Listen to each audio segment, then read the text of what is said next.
외국인과 기관은 도대체 뭘 사고 있을까요? 수급을 통해서 시장의 힌트를 찾아보겠습니다. 오늘의 수급의 참견, 김태성 IS 본부장과 함께하겠습니다. 본부장님 어서 오세요. 네, 안녕하세요. 네, 외국인의 수급 동향부터 살펴보도록 할게요. 외국인이 현재 가장 많이 매수하고 있는 10개의 기업인데요. 전반적으로 오늘 오르고 있는 반도체를 많이 사고 있습니다. SK하이닉스 그리고 여기 보시면 한화 인더스트리얼 솔루션즈, 한미 반도체 모두 오늘 급 반등하고 있고요. 간밤 엔비디아가 전약 후강의 모습을 보였는데 그런 영향인지 오늘 급등하고 있습니다. 그리고 두산에너빌리티 오늘 두산그룹의 사업 개편안이 금감원의 승인을 받았다는 소식에 급등세 나오고 있고 알테오젠과 그리고 펩트론 급락하고 있습니다. 어제 알테오젠은 마이너스 20% 넘게 상승했다가 장중에는 또 3.9% 상승으로 전환을 했거든요. 네. 그러면서 안도감을 갖게 했는데 오늘은 다시 급락해서 짚어봐야 할 것 같아요. 네. 바로 이야기를 나눠보도록 하죠. 네. 자, 알테오젠. 어제 아랫꼬리를 달면서 참 안도감을 갖게 했는데 오늘은 급락하고 있습니다. 루머가 진짜 루머에서 끝나는 게 아닌 건지 좀 걱정이 되는데 투자 전략 어떻게 세워봐야 할까요? 일단 결과부터 말씀드리면 현재의 흐름은 크게 걱정할 필요는 없지 않겠는가라는 의견 드리겠습니다. 이유는 이 알테오젠의 시총 약 1,000억에서 3,000억 혹은 죄송합니다. 3,000억에서 1조 사이의 중소형 기업이 아닙니다. 시가총액이 20조에 달하는 굉장히 큰 기업이 어제 하루 만에 20% 하락을 했다가 플러스로 전환이 되는 그러한 급변동성을 좀 보였다라는 것에 이제 고민을 해보면 어제 이제 하락할 때만 해도 기존에 가지고 계셨던 분들은 공포에 지금 손이 떨릴 수밖에 없었죠. 하지만 없으셨던 분들에게는 지금이라도 사볼까라는 생각이 당연히 들 수밖에 없었을 것 같아요. 특히나 단기 모멘텀 그리고 이제 단기 수급을 통해서 하락 대비 상승폭을 좀 생각을 해보면 약 25% 정도 올랐거든요. 그러면 단기적으로 들어온 어떤 물량 자체가 오늘 수익 매도를 하고 나가는 그 과정, 그러한 시간들이 저는 필요하다라는 생각이 들어서요. 바라보는 시각에 따라서 오늘 알테오젠의 어떤 변동성이 급락이다라고 생각을 할 수는 있겠지만 제 기준으로는 이 정도의 하락 변동성은 당분간 더 이어질 수는 있다라는 의견 한번 드려보도록 하겠고요. 대신에 변하지 않는 팩트는 딱 하나입니다. 특허에 대해서 문제가 없고 그리고 제약바이오계의 슈퍼을이 되어가고 있는 저는 알테오젠이기 때문에 가격적인 조정은 그동안에 매수를 하고 싶으셨는데 매수를 하지 못하셨던 분들의 저는 기회라고 좀 보시면 될 것 같고요. 과거에 우리가 삼성전자, SK하이닉스를 매수할 때처럼 알테오젠도 마찬가지입니다. 최대한 분할해서 매수를 하시는 게 가장 좋은 전략이 될 수 있다는 의견 드려보도록 하겠습니다.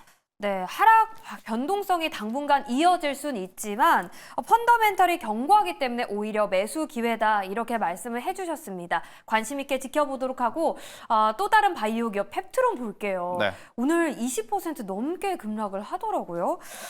그럼에도 불구하고 외국인은 4일 연속 매수를 하고 있는데 좀 어떻게 해석을 해봐야 할까요? 왜 떨어지는 건지 먼저 이유부터 들어볼게요. 일단 펩트론 같은 경우에는 계속해서 네. 기대감들이 좀 높았었던 기업 중에 하나입니다. 그냥 기대감 하나만으로 주가가 이렇게 올라왔다라고 해도 과언이 아닐 정도로 이 스마트 대포 기술, 약물 지속형 플랫폼에 대한 관심을 가지고 작년부터 올해까지 거의 1년 동안 계속 주가가 올라왔었거든요.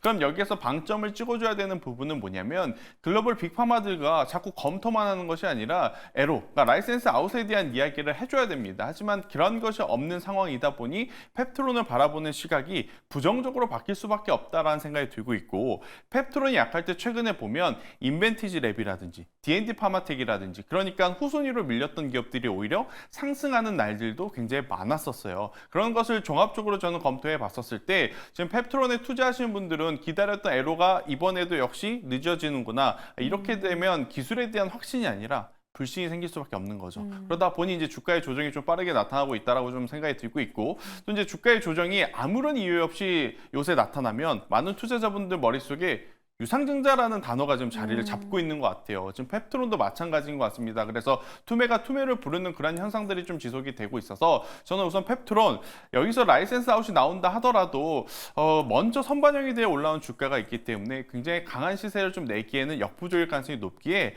저는 보여 계신 분들 속상하시겠지만 일단은 적극적인 리스크 관리가 좀 필요해 보인다라는 의견 드려보도록 하겠습니다. 네, 리스크 관리가 필요하다. 펩트론에 대해서는 좀 아쉽지만 이익을 실현하자 이렇게 의견 주셨습니다.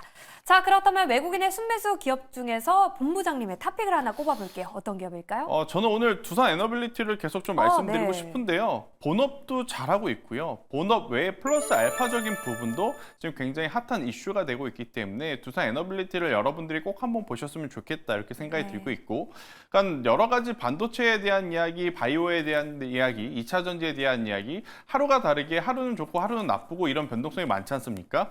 그런데 딱 한 가지, 에너지 부분만큼은 우리나라뿐만 아니라 글로벌적으로도 계속해서 부족하다, 필요하다라는 이야기를 좀 하고 있기 때문에 저는 원전주들 오늘 지금 다 시세가 좋거든요. 그중에 이제 대장주는 당연히 두산 에너빌리티이기 때문에 두산 에너빌리티를 여러분들이 꼭 보셨으면 좋겠다는 의견 드려보도록 하겠습니다. 네.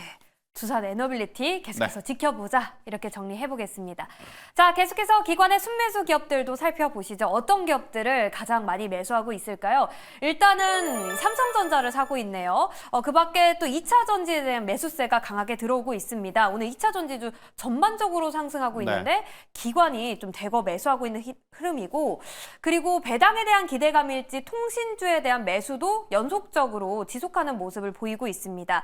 그 밖에 SK 이노베이션, 정유주들이 요즘 상승하고 있죠. 그렇죠. 공급 우려 이러한 문제가 화두가 되면서 정유가스주들 올라가는 모습입니다.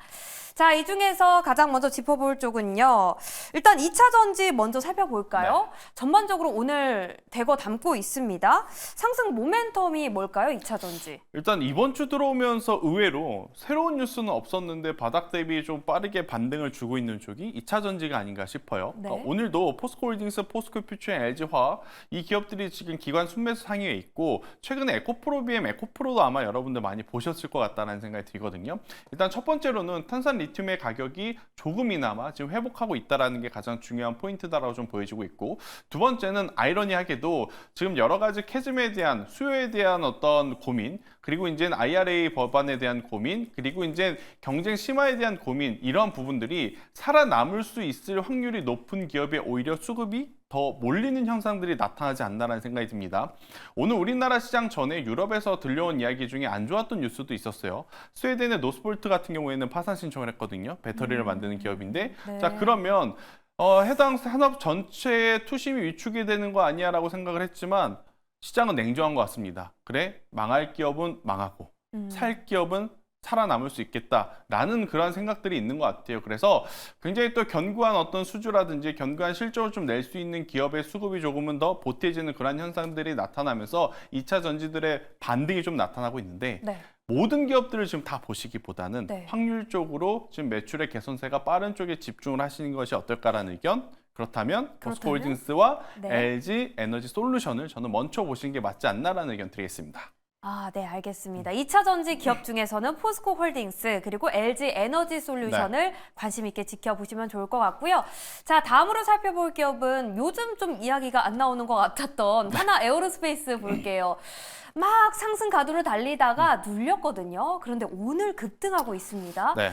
이렇게 턴어라운드 되는 시점에서 또 손가락이 근질근질 하거든요. 매수를 할까? 어떻게 보시나요? 저도 지금 네. 계속 고민하는 섹터 중에 하나가 네. 방산이냐 재건이냐 이 문제인 것 같아요. 근데 둘 다 올라서 참 아이러니한 그렇죠. 상황입니다. 그런데 가격적인 부담은 확실히 방산 쪽에 생길 수밖에 없죠. 그러니까 하나 에어로스페이스, LIG, 넥슨, 현대로템 이들이 좋은 거 다 압니다. 하지만 이번에 트럼프 2기 출범과 무관하게 그들은 작년부터 올해 수출 모멘텀을 가지고 올라온 위치이기 때문에 여기서 내가 사지 않으면 왠지 나를 두고 올라갈 것만 같고, 또 내가 사게 되면 조정이 시작이 될 것 같고, 그런 저는 위치라서 일단 방산주 같은 경우에는 좋긴 좋으나 시간이 조금 필요하지 않을까라는 생각이 들어요. 지금보다는 밸류의 부담이 조금 적어지는 조정 시기가 나오게 되면 그때 저는 투자를 해도 늦지 않는다라는 생각이 들고 있고, 현대로템 포함해서 네. 폴란드에 대한 이야기 그 외에 새로운 나라와의 이야기가 좀 나와줘야 되는데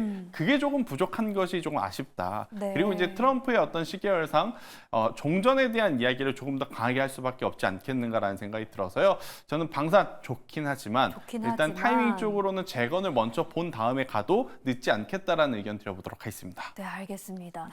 투자자분들이 방산이냐 재건이냐 또 고민이 그렇죠. 많으실 것 같은데 그중에서 일단은 본부장님은 재건에 먼저 손을 들어주셨습니다.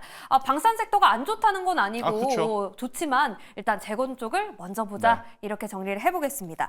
저 마지막으로 질문 하나 더 드려보고 네. 싶은데 LG U+입니다. 기관이 10일 거래일 연속 매수를 했더라고요. 사실 LG U+뿐만이 아니라 KT에 대한 매수세도 지속되고 있거든요. 그리고 LG U+ 외국인도 4일 연속 담아가는 모습인데 통신주들 지금 시점에서 담아보는 건 어때요? 배당이라도 좀 받을까요? 저도 사실 이타 평범한 개인 투자자들처럼 통신주를 그렇게까지 썩 좋아하는 편은 아닙니다. 손이 잘 안 나가긴 하죠. 네, 그래서 네. 본다 하더라도 SK텔레콤을 쭉 봐봤지 사실 KT와 LG U+를 추적한 적은 많이 없었어요. SK텔레콤을 좀 더 보셨던 이유는 AI 모멘텀 뭐 때문에 AI도 그런 있겠지만 건가요? 네. 그래도 통신주 안에서 대장이기 때문에 지수가 안 좋을 땐 그동안에 SK텔레콤이 참 좋은 역할을 해줬던 그런 기업을 가지고 하지만 이제 최근에 보면 LG U+의 상승세가 굉장히 지금 도드라지고 있습니다. 네. 그리고 바닥권 대비 상승폭 또한 굉장히 커진 상황. 여기에 이제 어떤 여러 가지 이야기들 중에 가장 또 확률이 높은 긍정적인 요인은 아무래도 주주환원 정책에 대한 기대, 배당에 대한 기대 때문에 통신주들에 대한 관심도가 지금 쏟아지고 있는 상황이 아닐까 싶어요. 그런데 문제는 본업에서의 개선세는 더딜 수밖에 없다라는 겁니다. 이건 여타 다른 통신사, SK텔레콤도, LG U+도, KT도 저는 마찬가지인 상황이기 때문에 저는 개인 투자자분들 뭐 여력이 되신다면 이쪽 보시는 거 괜찮지만 그렇지 않다면 기존에 가지고 계시던 것부터 잘 대응을 하시는 게 순서가 아닐까라는 의견 드리겠습니다. 네, 알겠습니다. 좀 성향에 따라서 다를 수 있죠. 다를 것 같아요. 일단 LG U+는 배당을 받을 수 있다라는 기대감이 있으니까 그게 장점으로 작용할 것 같고 수익률 면에서는 좀 다른 섹터의 다른 그렇죠. 기업을 보는 게 좋다. 이렇게 좀 정리를 해보겠습니다. 자, 그렇다면 기관의 순매수 탑10 기업 가운데 본부장님의 탑픽을 하나 꼽아볼게요. 어떤 기업일까요? 저도 굉장히 이차전지? 고민 많이 했는데 네. 정유? 오늘 기관 순매수 중에 유일하게 피부미용 의료기기가 하나 보입니다. APR. 그래서 APR을 한번 제가 체크를 해봤더니 네. 생각보다 흐름들이 괜찮더라고요. 그래서 기관이 6거래일 연속 매수를 하던데 뭔가 좀 이유가 있을 것 같아요. 일단 여러 가지 뭐 안 좋은 악재들이 네. 요새 화장품과 피부미 의료기기 쪽에 좀 있었지 않습니까? 네. 그런데 화장품주들은 당연히 영업 이익률 자체가 그렇게까지 높지 않다 보니 추후에 관세가 만약에 부과된다면 어떻게 될까에 대한 고민이 많은 것 같아요. 더욱이 작년 대비 성장의 속도가 조금 둔화됐다라는 부분이 조금은 이제 걸림돌이 되었던. 하지만 피부미 의료기기 쪽 대표적으로 파마 리서치 그리고 지금 말씀드리는 APR 같은 경우에는 분기 사상 역대 최고치 실적을 계속해서 기록을 하고 있는 상황이다라고 좀 보시면 될 것 네. 같아요. 특히나 APR은 이번에 코스피 200 지수에 편입이 되었기 때문에 또 이제 수급에 굉장히 또 유리한 이점도 지금 작용을 하고 있어서 저는 뭐 APR 외에 지금 다른 종목군들은 사실 이번 주에 아마 많은 분들이 먼저 좀 체크하실 종목군들이 많은 것 같아요. 그래서 APR이 정말 오랜만에 메이저 수급 주체 탑10에 저는 올라온 것으로 좀 체크를 했기 때문에 네. APR을 지금부터 보시는 것도 괜찮지 않겠나라는 의견 드리겠습니다. 네, 알겠습니다. APR 분기 사상 최대 매출을 기록했고 또 코스피 200 지수에 편입이 되면서 패시브 자금이 들어올 수 있다. 이런 매력까지 갖고 있는 것 같은데 아까 전에 또 파마 리서치 잠깐 언급을 해주셨거든요. 파마 리서치도 APR과 동일한 의견이신지 잠시 여쭙겠습니다. 훨씬 더 좋죠. 파마 리서치는 네. 지금 뭐 국내뿐만 아니라 해외 쪽에서도 지금 성과를 지금 도드라지게 나오고 있는 그런 기업이기 때문에 오히려 파마 리서치는 제가 계속 적극적으로 조정 시에 담아봐야 할 기업이다라는 표현을 좀 많이 드렸는데 저는 여전히 그 의견 그대로 파마 리서치 조정은요 지금은 매수의 기회로 보셔야 되지 않나라는 의견 드리겠습니다. 네, 역시 펀더멘탈이 이러한 부진한 시장 속에서 강력한 모멘텀, 그렇죠. 안도감을 줄 수 있는 그런 매력으로 자리하고 있는 것 같습니다. 이렇게 다뤄봤는데 사실 삼성전자에 대해서도 좀 궁금하신 분들 많을 것 같아서 짚고 넘어가 볼까 해요. 삼성전자 외국인은 팔고 있는데 기관은 계속해서 사고 있거든요. 기관은 왜 매수를 하는 걸까요? 사실 최근에 제가 가장 받기 곤란한 질문 중에 하나가 삼성전자가 아닌가 싶습니다. 네. 왜냐하면 저도 솔직하게 말씀드리면 드릴 이야기가 없어요. 왜? 본업 외에 지금 수급적으로 움직일 수밖에 없는 상황. 그러니까 10주 자사주 매입 소각이 없었다면 삼성전자는 아마 더 조정이 나왔을 겁니다. 그만큼 지금 본업에서의 어떤 회복세, 그러니까 본업에서의 회복세라면 크게 두 가지죠. 레거시 제품에 대한 재고 관리가 조금 잘 되고 있느냐, 그로 인해서 디램에 대한 가격의 변화, 추이가 우상향으로 나오고 있느냐, 혹은 두 번째 HBM에 대해서 정확하게 우리에게 지금 일정들이 공유되고 있느냐, 두 가지 다 미비하거든요. 네. 그래서 본업으로의 회복세로 지금 상선전자를 평가하기에는 저는 아직도 조금 이르지 않나. 대신에 이제 수급적인 이슈가 조금은 받쳐주게 된다라고 하면 그래도 저는 충분히 6만 전자까지는 좀 기대해 볼 수 있고, 그리고 조정이 나온다 하더라도 5만 원대 초반 그 이상의 어떤 네. 급격한 하락은 이제는 나오기 어렵지 않겠나라는 의견 한번 드려보도록 하겠습니다. 네, 삼성전자 많은 분들이 또 걱정하시고 있을 것 같은데 6만 전자는 좀 넘어갔으면 진짜 좋겠습니다. 진작에 갔어야죠. 그러니까요. 삼성전자와 함께 또 안 다룰 수 없는 종목이 있습니다. SK하이닉스, 네. 한미반도체, 하나 인더스트리얼 솔루션즈. 아까 전에 외국인의 그 순매수 기업 중에 있었잖아요. 네. 그렇게 4개 기업을 두고 봤을 때 본부장님의 탑픽은 어떤 반도체 기업인지도 궁금해요. 뭐 더 말해 뭐합니까? SK SK 하이닉스죠. 일단 네. 사실 어제 원래 엔비디아 실적 발표 나오고 나서 반도체 이야기를 많이 했었어야 됐거든요. 어제 하루 종일 네. 제 기준으로는. 네. 그런데 장 출발하고 나니까 알테오젠이 관심을 다 쓸어가는 바람에 주인공이었습니다. 어제 네. 반도체 이야기를 정말 하나도 못한 것 같아요. 아. 시차를 두고 이제 엔비디아가 간밤에 미국에서 사실 출발은 굉장히 불안했습니다. 하지만 결국 종가는 V자 반등이 나오면서 플러스 전환을 했기 때문에 오늘 우리나라 증시에서도 지금 반도체 IT가 오랜만에 모처럼 또 힘을 내주고 있는데 결국 이제 포인트는 이거죠. 호프와 블랙의 여전히 내년에 판매량 굉장히 좋다. 지금 공급이 수요를 못 따라간다. 그러니까 저는 SK하이닉스, 한미반도체 그리고 이제 차후의 기술적인 부분을 고려해 봤었을 때 하나 인더스트리얼 솔루션즈까지 시장에서는 지금 관심을 좀 가지고 있는데 문제는 뭐냐면 그 외의 반도체 소부장주들은 수급이 지금 들어오고 있지 않다라는 겁니다. 그래서 지금 반도체 IT를 바라보시는 분들 이제 많은 분들의 고민, 전략은 저는 어떻게 해야 되냐면 우선 SK 하이닉스가 20만 닉스가 될 때까지는 기다리셔야 될 것 같아요. 네. 네, 20만 닉스가 되게 되면 지금 움직이지 않는 반도체 소부장주들이 따라 올라올 가능성이 굉장히 높거든요. 네. 그러면 그때까지 지켜보시다가 따라 올라오는 소부장을 좀 보시는 게 더 맞다. 만약 그때도 따라 올라오지 못한다? 그러면 그 종목분들은 시장에서 소외받을 가능성이 높기 때문에 저는 매매 전략을 그렇게 참고를 하시는 게 맞다는 의견 드려보도록 하겠습니다. SK하이닉스가 20만 원 터치하면 따라 올라오는 소부장을 보자. 네. 그럼 소부장을 좀 먼저 보자. 아니죠. 먼저 SK하이닉스가 20만 보고. 닉스까지 가는 것을 네. 보고 그 다음에 따라가도 늦지 않는다. 근데 저는 개인적으로 최근의 흐름을 놓고 보면 하나 인더스트리얼 솔루션즈가 자꾸 눈에 보이더라고요. 네. 알겠습니다. 네, 참고를 해보도록 네. 하겠습니다. 많이 기다리셨죠? 옥석을 가려보도록 하겠습니다. 외국인들 기관 두산 에너빌리티 대 APR입니다. 원픽은요? 둘 다 좋은데 네.